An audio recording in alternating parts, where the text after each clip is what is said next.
volta com o programa Eclésia dessa noite, falando sobre Santo Inácio de Loyola, o fundador da Ordem dos Jesuítas, a ordem que pertence ao Papa Francisco, o Padre Eduardo e tantos outros grandes jesuítas. Bom, santos também, essa ordem tem muitos. Daqui a pouquinho a gente vai falar um pouquinho sobre mais um grande santo jesuíta, falando um pouco da história também dos jesuítas ao lado do seu fundador. Olha, quero agradecer a nossa telespectadora, Maria Auxiliadora da Silva Formigoni, da cidade de São Paulo. A Maria Auxiliadora, ela acabou de se tornar sócia aqui da Rede Século XXI. Bom, você que está acostumado com o nosso programa, sabe como é que funciona e quero também avisar vocês que são novos aqui conosco. A Rede Século XXI, a principal maneira que mantemos a TV no ar é através do trabalho dos nossos associados, nossos queridos sócios. Porque cada sócio faz uma doação espontânea todo mês, recebe na sua casa a Revista Brasil Cristão, que é um bom material de formação, tem muitos artigos, muitas pessoas boas escrevendo na Revista Brasil Cristão, vem o encarte de oração e tudo mais. A Revista Brasil Cristão está aí já no vídeo. Todo mês nós mandamos para todos os nossos sócios. A Maria Auxiliadora, que acabou de se tornar sócia, vai passar a receber agora a Revista Brasil Cristão na sua casa. O tipo de doação que cada um faz é espontânea, de acordo com o alcance de cada um. É claro que não está fácil, a gente está vendo uma situação difícil no Brasil, mas a gente conta sim com o teu auxílio. Vou dar um exemplo. Olha, nós já estamos caminhando para o final do mês. E apenas nessa época aqui do mês, está aí inclusive lá no nosso site a informação, nós estamos apenas com 55% das nossas doações. 55% apenas, ou seja, falta pouco tempo do mês para acabar e muito da meta para alcançar. Então eu peço mesmo encarecidamente a você que é sócio, faça a sua doação, quem sabe ainda hoje. Se você tiver dúvida, liga para cá. Temos inclusive um canal para você ligar de maneira gratuita aqui no nosso 0800, tirar dúvidas com as nossas atendentes. Como é que faz? Se você não é sócio, também fica aqui o convite para se tornar sócio. E se você já é sócio, por favor, mantenha sua fidelidade conosco, pois só assim é possível manter no ar o programa Eclésia e tantos outros programas aqui da Rede Século XXI. Não é fácil manter uma TV no ar, é muito caro manter uma TV no ar, né? Você imagina, as contas são muito altas que a gente tem que manter.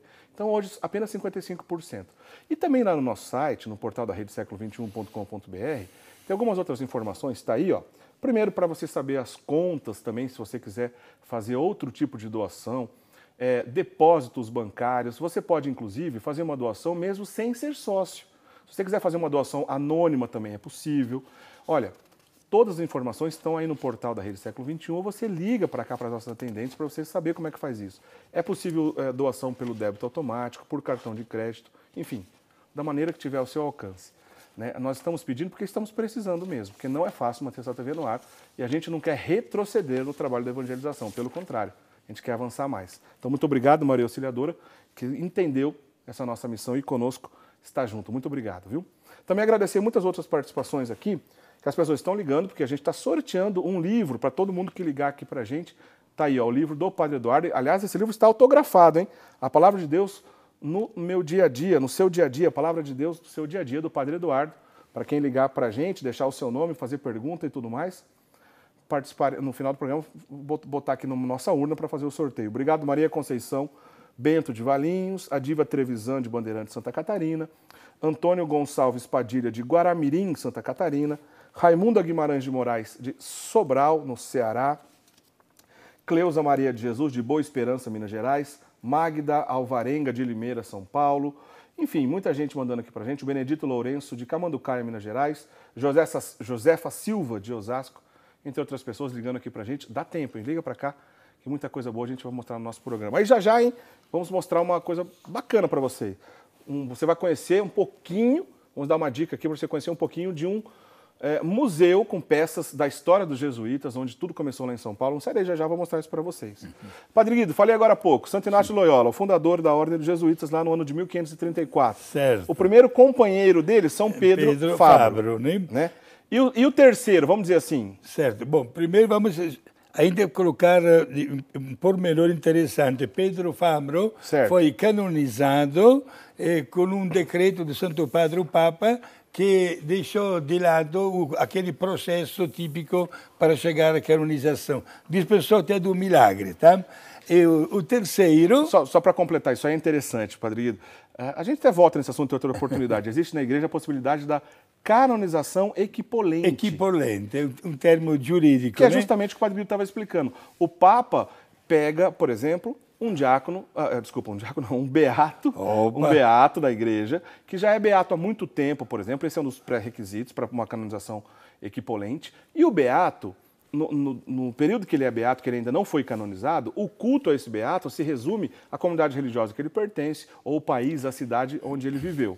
Só que ele pega esse beato e aumenta o culto para toda a igreja. Ou seja, ele dispensa, como o Padre Guido disse, dessa segunda etapa. O senhor, inclusive, já trabalhou em processo de canonização e é perfeito isso. O Papa pode fazer isso, pode, né, Padre Guido? Pode, exato. E um pormenor interessante que é bom que os nossos amigos saibam, quando se trata de fazer um processo de um mártir, isto é, de uma pessoa que deu a sua vida de uma maneira violenta por causa da sua fé, o processo do mártir é mais rápido, porque geralmente o Papa dispensa exatamente do milagre, certo? Caso prático aqui no Brasil, a Albertina Beckenrock, né, beata, e foi beatificada sem o processo do milagre. Bento XVI que fez isso, né? Bento XVI, quando esteve aqui em 2007. Para dizer que não é uma novidade, o Papa Francisco fez isso com o Pedro Fabro, com outro santo jesuíta, que a gente até vai falar dele daqui a pouquinho,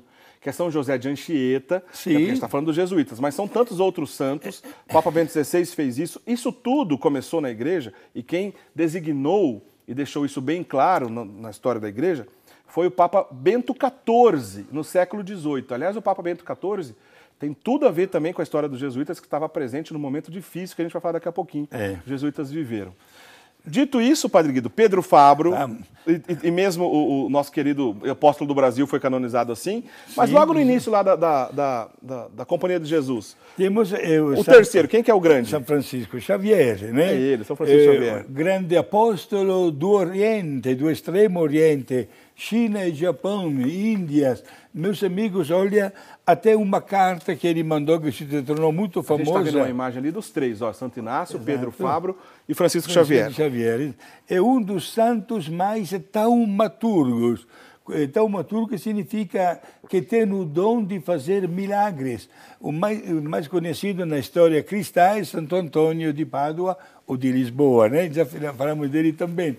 Mas também São Francisco Xavier, um grande taumaturgo. A gente não dava conta de batizar pessoas no Japão e na Índia e na China, a tal ponto que chegou a mandar uma carta aos diretores das universidades da Espanha e da França para que mandasse logo jovens sacerdotes jesuítas, interrompendo o caso até digamos assim, a carreira dos estudos, porque ele não conseguia mais, no final do dia, levantar o braço para batizar as pessoas. Gente, é muito importante. Inclusive, ele chegava a dizer que as crianças que batizava não lhe davam mais sossego, queriam aprender cada vez mais a rezar, as orações, as músicas, os cantos. Ele não conseguia nem se alimentar e menos ainda dormir em paz. O sonho dele era chegar na China. Não deu certo, morreu antes, né, Padre? Exato. Até o Japão ele foi. Sim, ele levou o catolicismo para o Japão, né? Foi. Mas ele morreu numa ilha próxima da China, quase como indigente. Mas mesmo após a sua morte, continuou acontecendo milagres com o seu corpo, né, Padre? Muito em si. Milagres que são, inclusive, até relatados, que têm algo de extraordinário, conversões, curas milagrosas, pessoas que queriam receber a fé, um perfume que saiu do corpo dele. Até hoje eu tive a alegria de ver numa urna o braço direito que chegou a batizar milhares e milhares de pessoas. O dia inteiro ele batizava este homem. Olha, foi abençoado por Deus e vale a pena exatamente dizer o seguinte, que a grande preocupação de Inácio de Loyola era aquela de enviar logo os seus religiosos em todos os países do mundo. Estamos na época no qual tivemos grande descoberta das Índias, o Brasil também. Sim. Por isso que entra nesta linha.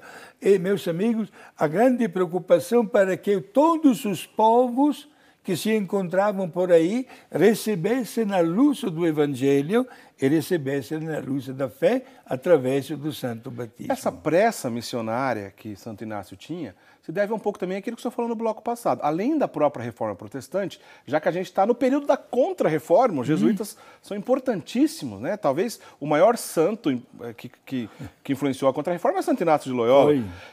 Além de Pio V, é claro, que falamos bastante dele semana passada. Mas essa preocupação da pressa se deve tanto à reforma protestante quanto àquela possibilidade da invasão islâmica. Da invasão islâmica, porque estava acontecendo de verdade. Foi isso, inclusive, que justificou a resposta da Igreja, juntando as frotas, falamos semana passada, de Veneza, do Papa, da Espanha e da República de Gênova, que conseguiram, entre aspas, lembramos até os números, 208 navios da frota cristã conseguiram ganhar de 286 navios dos turcos. Veja só, a fundação dos jesuítas aconteceu em 1534. Em 1540 foram aprovados os estatutos, os documentos, e a ordem estava legalizada no mundo todo. Apenas 5 anos depois disso já era o Concílio de Trento. Começou o Concílio de Trento em 1545, 5 anos depois. Ou seja, a Contra-Reforma Católica foi isso. Não foi algo pensado ou estipulado numa mesa, vamos tratar uma estratégia de como faremos essa Contra-Reforma. A própria graça de Deus, o próprio Espírito Santo foi suscitando. E aquele período é muito rico de santos. Além dos jesuítas que estamos falando, tem tantos outros. Mas como a gente está falando dos jesuítas, para a gente ficar aqui, ó, por exemplo, Francisco Xavier, que o senhor falou, era professor, né? O Santo Inácio olhou aquele professor inteligente, falou aquela frase célebre para ele: querido Francisco, está aí o Francisco Xavier, o que adianta você ganhar o mundo todo e vir a perder a vida eterna, né? E aí ele se converteu, tornou esse grande santo. Agora coloca outros, que a gente tem outras imagens aí, diretor, de outros santos que a gente tem, só para lembrar alguns, né? Por exemplo, o padroeiro da juventude, o jovenzinho. São Luís Gonzaga. São Luís Gonzaga é jesuíta. Jesuíta, não chegou a ser padre, né? Morreu acólito ainda, né? Clérigo, com 22 anos veio falecer. Tá aí São Luís Gonzaga. Quem mais que a gente tem separado a imagem aí? Mas é claro, falamos dele, São José de Anchieta, o apóstolo do Brasil. Mostra pra gente uma imagem, por favor, aí do apóstolo do Brasil. O José de Anchieta, como falamos agora há pouco, é aquele mesmo caso de canonização equipolente, pois o Papa Francisco dispensou do final do processo, ou seja, de um segundo milagre. Exato. Né? Já tinha sido beatificado e depois ele tornou santo. Temos Santo Stanislau Kostka também, outro jovem. Stanislau Kostka, é verdade, que é o polonês. Polonês, né? Da Polônia, gente, né? Quando estivemos na Polônia, falamos bastante dele lá, né? E tanto outros aí. São Pedro Canísio é jesuíta também? Também. São Pedro Canísio, né? E olha, podemos dizer uma coisa, Diácono Eric, que aquele que se chama, do ponto de vista litúrgico, o próprio litúrgico dos padres jesuítas apresenta praticamente mais de 400 santos ou beatos até hoje. 400 santos, Padre Guido? Puxa vida, é um negócio muito gigante, né? 400 santos para a igreja, imagina. Fiz esta pesquisa, falei para o nosso querido Padre Eduardo, ele me respondeu com um belo sorriso de satisfação, né? Mas, pois é, né? Que honra, né? Que bonito. Ô, Padre Guido, bom, o diretor, vamos agora já conhecer o museu? Vamos conhecer o museu? Depois a gente fala, eu ia falar entrar nas histórias que os jesuítas tiveram alguns problemas, né, no decorrer dos... A gente vai falar isso na sequência. A gente quer mostrar um pouquinho, pois lá em São Paulo tem o Pátio do Colégio, que é uma casa jesuíta, onde começou a cidade de São Paulo, né? E o trabalho da nossa equipe justamente está lá para mostrar direto desse colégio, o Pátio do Colégio, lá em São Paulo, justamente para a gente conhecer um pouco do museu e dessa história que a gente está contando e que envolve diretamente a história da cidade de São Paulo. Vamos ver um pouquinho. É com você, Camila. Olá, Diácono Eric, olá, Padre Guido e olá, amigos do Eclésia. Eu estou aqui no Museu Pátio do Colégio em São Paulo para a gente saber um pouco mais sobre a história dos jesuítas no Brasil, sobre as relíquias. E eu estou aqui com a Carla, que é a historiadora e coordenadora do museu. Tudo bom, Carla? Tudo ótimo. Tá bom. Carla, me conta, né, um pouco da história dos jesuítas, sobre as relíquias que vocês têm aqui. Bom, a gente está no Pátio do Colégio, né, que é o memorial da Companhia de Jesus aqui em São Paulo. Então, é o lugar onde nasceu a cidade, em torno do Colégio de São Paulo de Piratininga, fundado por esses jesuítas, né? Então, com essa com esse intuito de catequizar esses indígenas que aqui viviam, né? Essa é uma das vantagens, né, dessa vinda da Companhia de Jesus para o Brasil, né? Essa pluralidade na missão. E é isso que fez o grande diferencial aqui, né? Essa preocupação com a cultura, com a educação, com as ciências, que era um pouco desse lugar, né, onde a gente está. Nossas relíquias são dedicadas a esses primeiros jesuítas, né, os jesuítas lá do século XVI, como o nosso fundador, né, Santo Inácio, e esses primeiros padres que foram fundamentais para essa disseminação desse modo de proceder, né, dessa preocupação em ajudar essas almas, né, ajudar essas pessoas, de uma maneira muito plural, uma maneira muito especial, né, onde tudo poderia ser realizado para a maior glória de Deus, né, de usar tudo quanto fosse possível, né, inclusive a arte, para essa preocupação de mostrar o Cristo, que era o melhor que eles podiam oferecer para as pessoas. Aqui tem algumas relíquias, né, que você estava mostrando. Quais são? Bom, a gente tem relíquias de vários santos da companhia, né? Então, como Santo Inácio, São Luís Gonzaga, São Francisco Xavier, né, São Francisco de Borja, né? Nós temos aqui a número 13, que vai ter uma reunião dos santos mais famosos da companhia, né? E essas relíquias é uma forma, né, são uma forma das pessoas, principalmente no século XVIII e XIX, de terem essa presença física desses santos juntamente com ela, né? São relíquias de viagem, que as pessoas não tinham só nas igrejas, mas tinham com elas o tempo inteiro, né? Era uma maneira de se sentirem muito especiais. E essas 3 relíquias que a gente tem da companhia, né, essa 13, a 17 e a 18, que é dedicada apenas a Santo Inácio, estavam no antigo noviciado de Taici, né?